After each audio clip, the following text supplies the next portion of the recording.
Paz do Senhor, meu amado. Bem-vindos de volta ao Momento da Bíblia para conhecer melhor e viver uma vida em plenitude com Deus. Hoje nós vamos começar a estudar as cartas de Paulo, uma por uma. E nós iniciamos pela primeira que está colocada na Bíblia. Não a primeira que ele escreveu, mas a primeira que está transcrita na Bíblia. A carta aos Romanos. O público são os romanos, então foram aos romanos é que esta carta foi escrita. Paulo está na casa de um amigo seu, de um companheiro seu, de nome Gaio. Esta casa, alguns autores dizem que ela se localizava em Corinto. Alguns acham que não foi nesta casa que Paulo escreveu a carta aos Romanos, mas que ele estava de passagem pela Macedônia, visitando as igrejas. De qualquer forma, estando ele na Macedônia ou em Corinto, na casa de Gaio, ele escreve esta carta aos Romanos.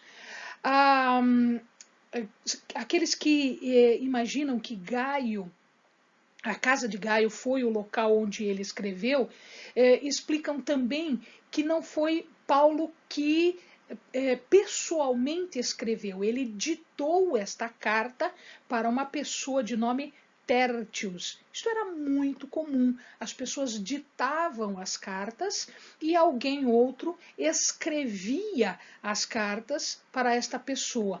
E aí alguém da confiança das pessoas, entregava a carta para o seu interlocutor. Então aqui nós temos os romanos recebendo a carta de Paulo, que foi ditada para Tértius, tá? Que estava ou em Corinto, na casa de Gaio, ou em passagem pela Macedônia. O propósito desta carta é, na verdade, explicar sobre a justificação pela fé. Então, como o homem se justifica com Deus e como Deus justifica o homem. Então, esta era a preocupação de Paulo aos romanos.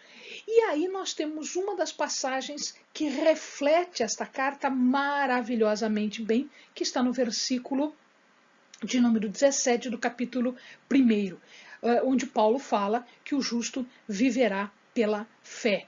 Essa foi, na verdade, a marca registrada de Paulo, a sua vida toda foi exatamente isso, o justo vivendo pela fé.